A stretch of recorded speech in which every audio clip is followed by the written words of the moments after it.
皆さん、こんにちは。ときまるです。今日は私が時間を作るために手放した5つのものを紹介していきたいと思います。何もないホワイトボックスで、暮らしています。66個の持ち物で、今暮らしています。何にもない、何にもない、いつもあずきちゃんの歌を歌ってます。替え歌で。はい。5つですね。時間がやっぱ大事だなって、つくづく思います。なんかよく、時は金なりとか、言われますよね。時は金なり。あるいは時丸田中は金なりっていうことでもあるんですけども、時間はお金であると。むしろお金よりも時間の方が大事だなと僕は思ってるタイプで。これは多分人によってそれぞれ価値観が違うと思うんですけど。でもやっぱり僕は、どちらかのポジションを取らなければならないとしたら、お金よりも時間っていう、そっちのポジションを取ります。なぜなら、いくら金があったって、それを使う時間とか楽しむ時間がなければ本末転倒だからです。で、お金さえあれば時間が作れるっていう人よくいますけど、で、それは確かにその説はあるでしょう。そういう方法もあるでしょう。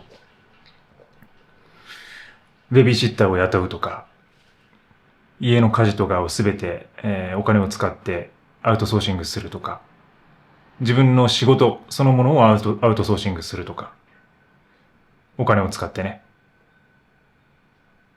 で、それによって生み出される時間。でも結局、やっぱりそこで求めるのは時間だと思うんですね。時間を作るためにお金を得る。収益を上げていく。じゃあ最初からお金がなくたって、時間さえ作れれば、もうゴールにたどり着いているものなんじゃないかなって。ゴールにたどり着いているようなものなんじゃないかなって。最近ますますそういうふうに感じるようになっています。それは私が、時間、時間泥棒、時間泥棒ではないっていうことです。時間、時間を持て余した、神々の遊び。そういう生活を最近送っているからです。結論からいくと5つですね。まず、テレビ、SNS、仕事、家事、不要な飲み会。酒とタバコと言ってもいいでしょう。その5つですね。この5つを手放して、私は時間を手に入れました。圧倒的な時間。無敵で不敵な時間。その空いた時間でつまらないことばっかりやってたり喋ってたりするんですけど。でもね、昔はもう全部持ってました。この5個。全部持ってた。全部持ってたから逆に時間がなかったんだなって、今だからこそ思います。一個一個ちょっと話をしていくと、まずテレビね。で、テレビは僕はもう手放したの結構早くて、いつだろうな。中学校ぐらいから、ある意味手放してますね。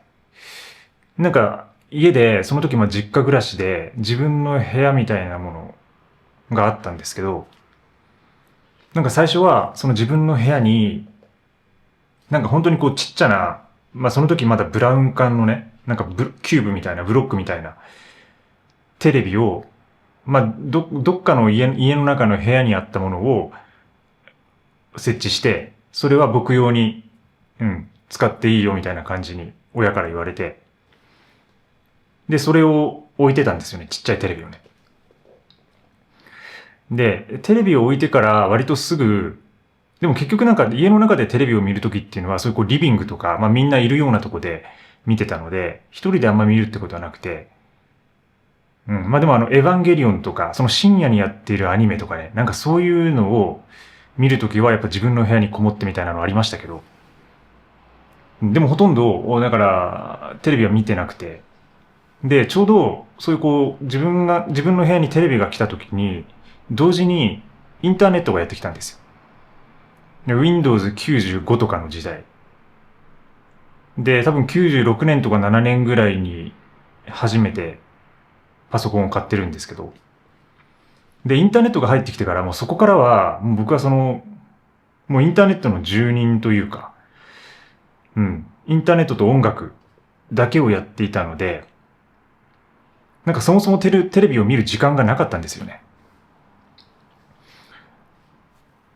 だからもうその時からネットが来たら自分の部屋にあるテレビをどこかに戻して他の部屋に。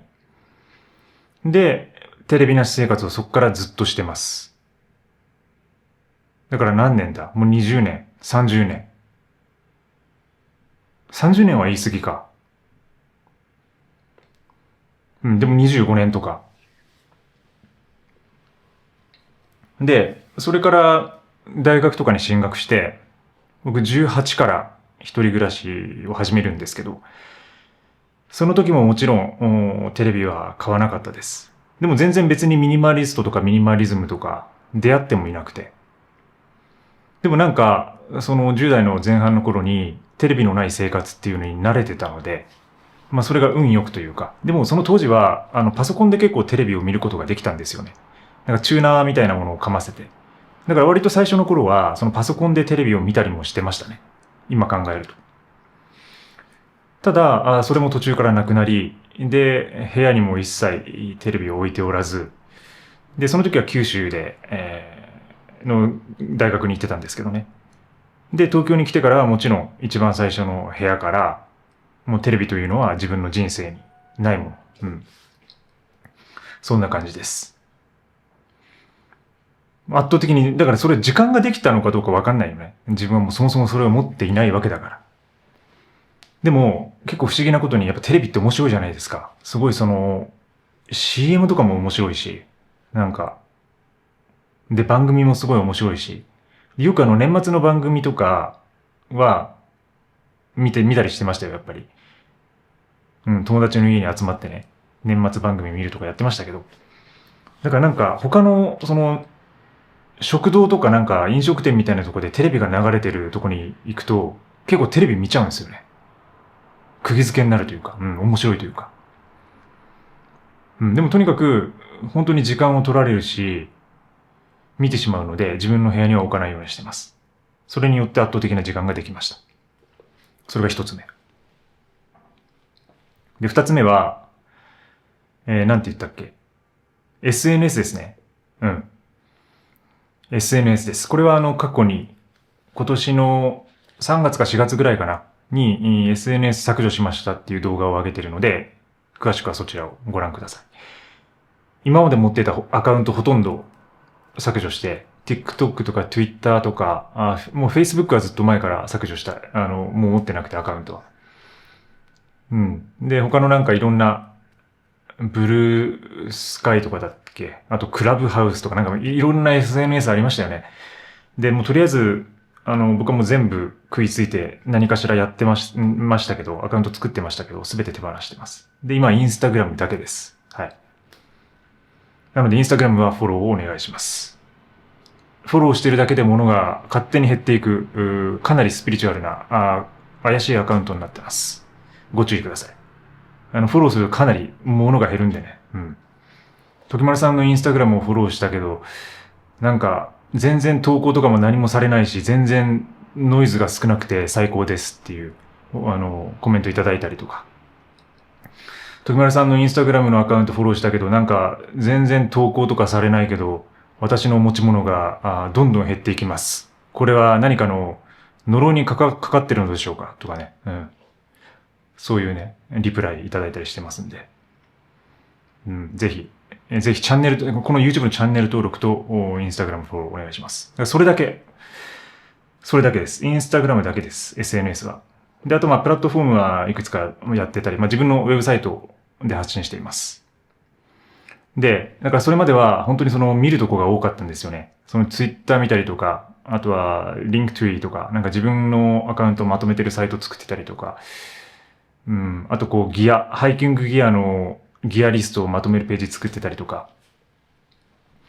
で、やっぱりこう、すごいですよね。でも最近インスタグラムでさえすごいと思う。あれはね、危険。本当にもう、ほぼほぼさ、TikTok 化してるじゃないですか。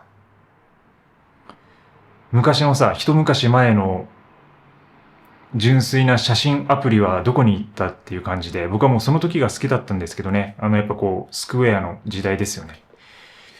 あれこそがインスタグラムだと思っていたんですけど、なんか今もう本当に TikTok 状態で、もういろんな、刺激的な動画が流れてくる。もうアテンションベースのアルゴリズムで、本当にすごい。あれはもう、やっぱりこの世界のテック企業がどれだけアプリに滞在時間を、人々を滞在させるかっていう技術を集結させて作ってるので、あれにはね、もう人間の脳が抗いきれないんですよ。本当にもう、バグレベルで、もう頭がもうバグってるような状態になって、もうひたすらそのスクロールしてしまうっていう。人間の脳の構造をうまくハックして、作ってるので、かなり強力です。ちょっとやそっとでは絶対逃れることができない。で、僕はその、旅に出るときとか、なんかちょっとストーリーを更新するとき以外は、もうインスタのアプリ自体をスマホから消してるんですけど。だから、本当に多分それを消せない人もいると思うんですよね。インスタグラムのアプリをスマートフォンからなくすってことができない人。これね、結構な数いると思うんですよ。でもそれだけ依存しているっていうことで。で、逆に言えば、そのインスタグラムをスマホから消したら、そのバリバリヘビーユースしている人たちは、自分のやることのなさに驚くことになると思います。もう手持ち無沙汰になるというか、これ本当にこう、タバコとかそのドラッグの禁断症状と一緒で、ないならないで、このスマホ開いた時にもうすぐ多分インスタのアイコンタップしてるでしょ。で、その感覚っていうか動作がなくなると、あれ私何をしたらいいんだっけってことになるんですよ。で、結果的にだから、ものすごく時間はできるんだけど、その依存度が強い人であればあるほど、虚無感みたいなものとか、ちょっとそわそわした感じとか、そういうものに悩まされることになると思います。本当にね、あれはもう依存の塊で、まあツイッターもそうですけど、本当に依存の塊。だから、一度、やめたことがない人は一回やめてみると面白いと思いますよ。で、かなり時間できるんで、時間ができる。SNS をやめると。とにかく。だからその時間で何かをできる。本を読むとか、山を歩くとか、ヨガをやるとか、ピラティスに行くとか、健康的なことをやる。勉強をやる。資格の勉強をするとか、言語を学ぶとか、プログラミング学ぶとか、囲碁や将棋学ぶとか、何でもできる。オセロやるとかね。友達とオセロやるとか。それくらいね、時間を取るものであるっていうことです。だから僕はもう SNS が自分の時間を作る大きな一つのキーになってますね。三つ目は仕事です。仕事です。はい。僕はこういろんな雇用形態でこれまで働いたことがあって、で、一番最初はその新卒で、本当に正社員みたいなもの。しかもスーツを着るような、割とカチッとしたような、の会社に勤めてました。1日8時間で週5日間が決められていて、とはいえ、東京都内で、そういうこう、ね、バリバリやるようなとこだと、で、その若手とか新卒とかになると、まあ8時間で帰られないですよね。往復、電車とかで移動しながら、で、もちろんその残業とか、早く出たりとか、休日出勤とか、もう1日12時間とか、11時間とか12時間とか働いてたんじゃないかなっていうか、そういう感じになったりね。でとにかく時間が取られる。その、誰かに、どこかに所属するとか会社に入るみたいなのものすごく時間が取れる。1日8時間で5日間ってなると、もうほぼほぼ人生の全てを仕事に捧げてるようなものですよね。そんな中で人間的な生活なんてできないんですよ、絶対。なんか家族がいる人とかは、その家族にね、家族のサポートみたいなものがありながらね、暮らしていくことはできると思うんですけど、私も一人暮らしのプロフェッショナルなので、その役所に手続きに行ったりとか、郵便物受け取ったりとか、普通に自炊したりとか、なんかそういうのってできないんですよ。働いてると。会社とか行ってると。全く。だから、多分一番、この5つの中で一番もしかしたら時間を取られているものかもしれない。仕事っていうの。ただ、その自分が好きでやる仕事っていうのはいいと思うんですよね。なぜなら、それをやることによって、社会とかに貢献ができて、で、それに合わせて対価とか収益を得られて、自分がその生きていく糧になるっていうか、で、自分のその技術とか技能も上がっていくみたいな、そういう仕事だったら少しはいいかなと思いますね。ただそれにしても1日8時間で5日間っていうのは、ものすごい時間であるってことです。下手したら、だからそれとその睡眠が逆転すると危ないというか、睡眠を8時間取れずに、8時間とか7時間取れずに、でも仕事は12時間、14時間やってます。ってなっていると、何のために生きてるんだろうっていうか。なんかそういうことで病んだ時期も僕もあって、で、それからはいろいろ働き方を見直してきて、で、もちろん僕その写真をずっとやってたので、カメラマンのね、アシスタントみたいなことやってたんで、やっぱりこう修行時代っていうのは、ある程度自分の時間を犠牲にしながら学ぶ必要があるなと思っていたんで、もうひたすらね、それに打ち込みましたよ。20代は。だからこそ今があるとも思うし、だからそれは大事だと思うんですけど、でもあんまりにも長いと。で、ミニマリズムの理論としてはやっぱり、増やすよりも減らす。時間ができれば自分のやりたいことができるんですよ。で、時間がない中で自分がやりたいことってできないんですよね。なんかみんな大体、本当にこう週に5日間で1日8時間働きながら、それでプラスさらにプラス自分の副業とかをやって、こうお金を稼ぐってことをやり始めるんですけど、それって疲弊でしかなくて。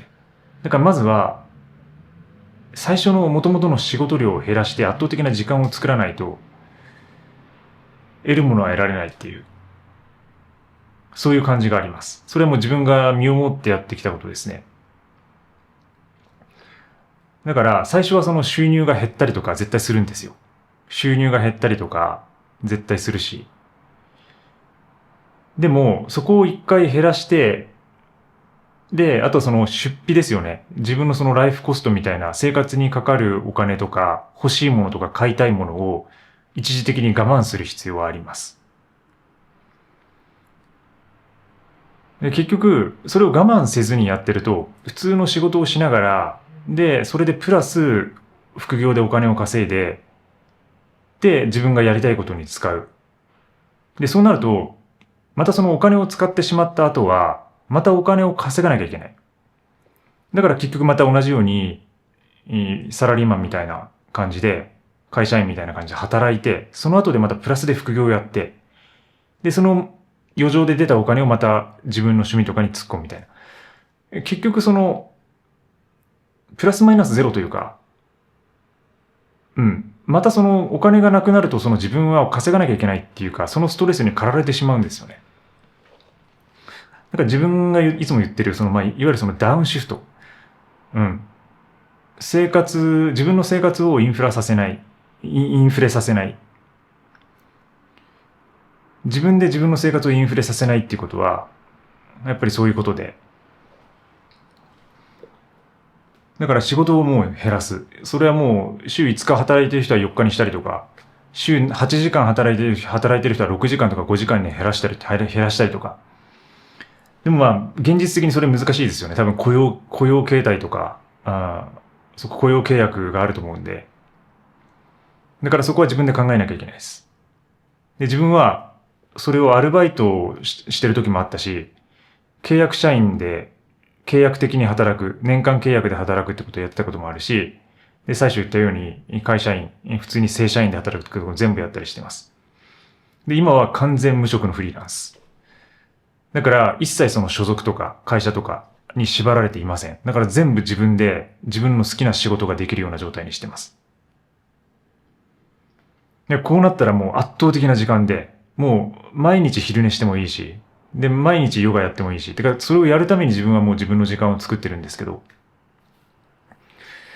でもやっぱりこう自分をそれだけ律することが必要で、そのタイムカードとか、その出勤簿みたいなものはないんで、自分にとっては、ヨガマットの上に毎朝立つこと。これが自分のタイムカードなんですよ。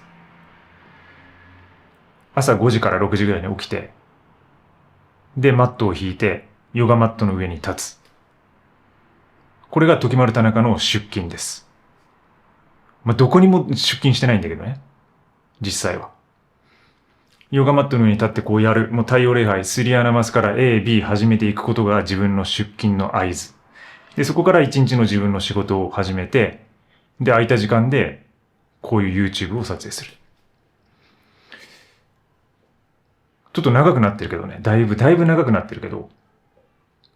でも、その冗長性を許してください。その冗長性を許容できるのが、まあ、YouTube だと思うので、そのサクサクやることは Twitter に任せておけばいいっていうか、うん。まあ、そんな感じで、とにかく仕事を手放すことが時間を作ることにつながる。圧倒的な時間。8時間。何時間だ ?160 時間でしょ。月間160時間でしょ。相当な時間ですよ。山も行けるし、ヨガもできるし、釣りにも行けるし、昼寝もできるし、もう何でも好きなことができます。160時間あったら。小説も映画も見放題。ネットフリックスフル契約。全部見たいドラマ消化していく。全部見たいドラマ、アニメ消化していく。全部自分の人生でやりたいことを全部やっていく。その時間で。でもそう言うと必ず、じゃあお金の問題はどうするんだってことが出てきますよね。それはちょっと今回は長くなるんで、一旦ここで押さえておきます。仕事。4つ目は、家事です。で、家事は結構ね、手放すこと難しいんですよ。なぜなら、こう人間的生活であるし、ある程度一人で生きていくには自分でやらなきゃいけないことだからです。でも、完全に手放すことはできなくても、簡略化することはできる。自分はそうやって減らしてきました。家事の時間を。例えば、掃除の時間。これも過去に掃除の動画上げてますけど。もうただね、ささっと拭くだけ、毎回。今マットレス使ってますけど、マットレスをパパッと上げて、で、空拭きささっとして、で、水拭きをするだけ。それで終わりです。これ基本的に毎日やります。で、あとはその気になったとこだけ、そのキッチンとかバスルームとか、本当にちょっと汚れてきたなと思ったら集中的にそこをやっていく。もうそれだけです。本当に楽。まあ、家具がないから、むちゃくちゃ楽ですね。5分もかかんないです。ここやるのに。家具がないっていうことと、ワンルームであるってこと。部屋が一つしかないってこと。そして狭いっていうこと。これによって、掃除の時間を短くしています。で、家事、他には、まあ、洗濯に関しては普通に洗濯で、洗濯機でやってるんですけど、もう普通の洗濯機です。乾燥機付きとかじゃなくて、ドラム式とかでもなくて、普通の。で、洗濯に関しては、まず、持ってる服が私少ないです。下着含めて、上の服全部が18。下着とか靴とかアクセサリー含めて全部18から19。19かな、今。から T シャツはもう2枚なんで、これもう毎日着てます。で、毎日洗います。で、他にいろんなこう寝具とかと一緒に洗います。で、洗うときに一番、その容量がもう少ないので、一人分なんで、一番水量を少なくして洗います。16リットルかな。多分この洗濯機が設定できる。16リットルで設定して、で、速いモードで、快速モードみたいなもので洗います。そうすると、だいたい20分かかんないぐらいかな、だいたいね。18分とかになるのかな。まあ正確にはわかんないですけど。そんなもので終わるので、まあ何かしながら洗って、で、あとは干すだけ。で、干すのもちょんちょんちょんです。1、2、3です。はい。洗濯の動画も確か作ってますよ。大体なんか作ってますね。うん。今考えたら。そういう風にして減らしてる。で、あとは、家事の大きな要素として、食事がありますけど、食事も、基本的に私はクッカーを一つしか持ってません。エヴァニューの 400FD っていうチタンカップです。これくらいの。まあ、いつも山で使うやつですね。山で使うギアを家でも使ってるって感じで、それで全て食事を済ませます。基本的にもう味噌汁みたいなもの、限られたものしか作られないんですけど、家で食べるものはものすごく簡略化していて、で、そういうものを食べる。あとは、マグカップが一つだけあるので、そのマグカップで、オートミールとか、朝食とか、ブルーベリーとかヨーグルト入れて作って食べたりとか。だから、チタンカップが一つ。で、それが調理器具兼器になるんですけど、もう一つマグカップが一つ。で、お箸が一つ。で、スポークというスプーンとフォークが一体型になったものが一つ。だから、全部カトラリーと食器と調理器具含めてもう4つしかありません。1回の食事で洗うのはそれだけですね。あとあれだ、炊飯器はある。炊飯器はあるんですけど、今。ここに来てから買ったんですけど、炊飯器は。それまではメスティンっていうのを使ってましたけどね。だからもう洗うものがそれだけなので、もう自分が調理したもので器でそのまま食べて洗うと。もう本当に時間かかりません。ささっと。むちゃくちゃ楽です。なんかもう自然とそういうの身についたんですよね。やっぱ家事の技術というか、なんかミニマルにもうどんどん減らす方向にしていったら、まあもうできないことはもちろん多くなるし、その食べられないものっていうのは増えてくるんだけど、それはちょっと諦めて外で食べる。自分の家で作るものは最小限にする。で、持っている道具も最小限にすることによって、全くその、めんどくさいと感じなくなりましたね。で、圧倒的に時間ができていると感じています。家事を減らす。最後、5つ目。5つ目は、酒とタバコですね。で、結論言えば、私まだお酒はたまに飲むんですけど、タバコは完全にやめました。30になる手前ぐらいかな。完全にやめました。で、今振り返ってみると、タバコを吸っている時間というのは、だいたい、まあ1日に3回とか4回とか吸ってたりとか、あとは飲んだ後とか、飲んでる最中とかにもやっぱりこうタバコって欲しくなるんですよね。で、あれ完全に、まあ酒もタバコも薬物なんで、欲しくなってずっとこう吸ったりしていると。で、何気ない、その曇った月曜日の昼間とかに、ベランダに出て、ベランダとかバルコニーに、その家のバルコニーに出て、で、タバコをふかして、さあ、今日もやるか、みたいな。なんかその、自分のその区切り方っていうか自分の哀愁っていうか、自分のそのタバコを吸ってる時間に酔っているというか、でもね、美味しさはむちゃくちゃわかるんですよ。そのニコチンとタールでいぶされた草の感じが、こう毒が入ってって、その中でぐっとその血管が圧縮されて脳に響き渡るみたいな。だからうまさは、だからもう知ってるんで、そのタバコの良さっていうのはむちゃくちゃわかるし、なんか僕全くその否定する気はなくて、やめようって言ってるわけじゃないんですよ、これ。だから吸ってる人とか酒飲んでる人たちに対して、やめた方がいいですよって俺は一言も言いたくないんですよね。で自分がだからその良さを知ってるからです。でも、結果的に僕はやめてよかったと思ってるってだけです。それが酒とタバコ。なんかタバコはそういう風にして、本当にこう時間を取られていた。で、やっぱり、仕事している最中とかのね、こう、喫煙所を探す必要があったりとか、喫煙できるようなカフェとか飲食店を探す必要があったりとか、もうそれだけでも時間がかかるんですよね。で、しかも今、どんどんそういうの少なくなってるんで、どんどんハードルが上がってるからどんどん難しくなってる。で、時間もかかる、それに。でそれって不自由だなって思ったんですよね、すごく。うん、そういうものに縛られているのが不自由であるって思いましたね。亡くなったことによってもうどこでもいいし、もうどこでも自由に動けると。でもそのなんか喫煙できますみたいな居酒屋みたいなのは逆に行かなくなりましたけどね。全くね。行く理由がなくなりました。で、酒に関してはもうほとんど今やめてて、週に1回とか。で、しかもそれはお客さんとか友達とかとその会食とか食事がある時だけですね。で、外で飲むってだけです。で、それまでは僕結構家で、キッチンドランカーだったんで、家でその日の料理に合わせて、いろんなものを飲んでました。焼酎飲んだり、ワイン飲んだりとか、ビール飲んだりとか、ウイスキー飲んだりとか、ソーダ割りにしたりとか、家でレモンサワー作ったりとか、いろいろやってました。本当にいろいろ飲んできました。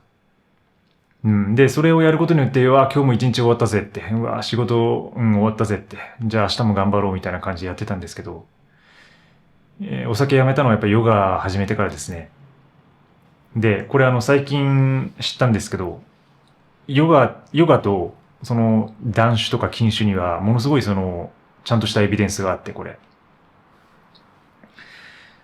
うん。いわゆるドーパミンみたいなものが、酒を飲むっていうのは、こう自分の高揚感とか気持ちよさみたいなものをすぐ得られるドラッグなんで、それがこう、脳に入ってきて、で、酒飲んで酔っ払って気持ちいいみたいな感覚を得られるんですけど、で、ヨガをやると、ヨガを深めていくと、ヨガとか瞑想を深めていくと、ドーパミンの、自分の報酬系の、需要のセンサーが変わるんですよね。それに変容が起きるという研究が結構あるんです。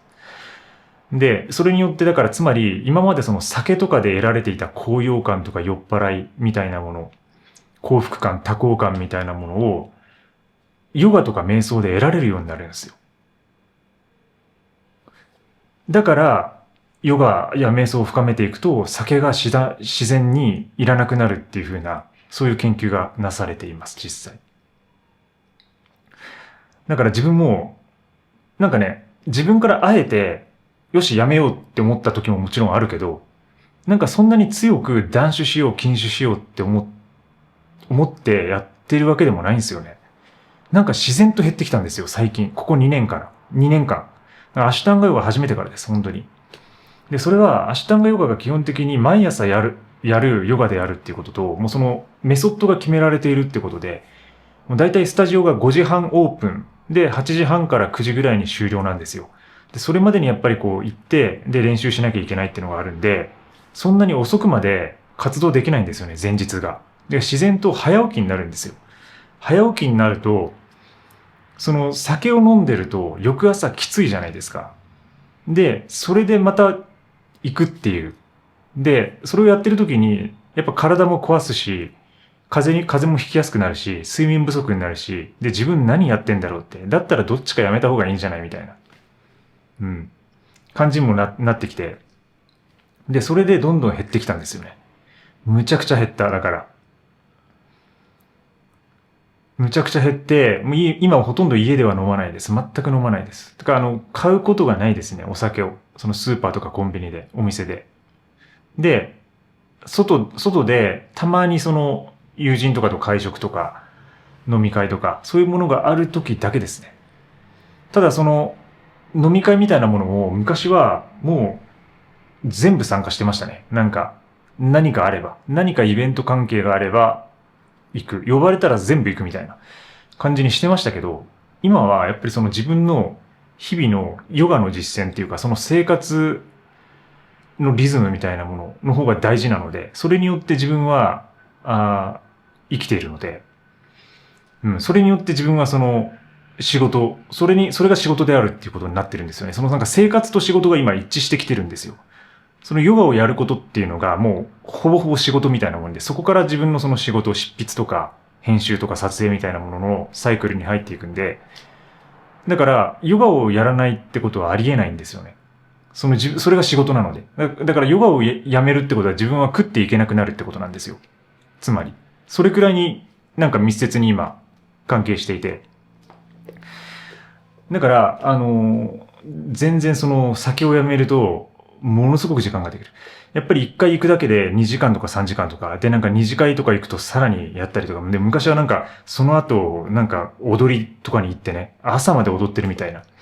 もうなんか10時間ぐらいずっと酒の場にいるみたいなこととかありましたけど、今思えばすごいなって。まあこれもさっき挙げたような仕事と同じくらい、1日8時間酒飲んでるとかね。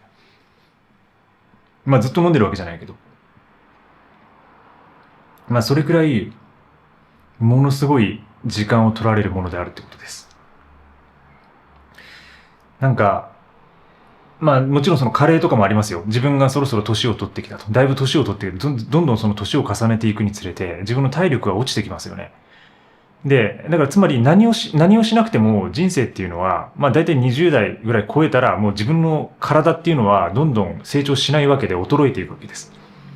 衰えていく中でその酒っていうものを入れるってことは自分の老化をさらに早めるっていうか、そういう行為なんですよね。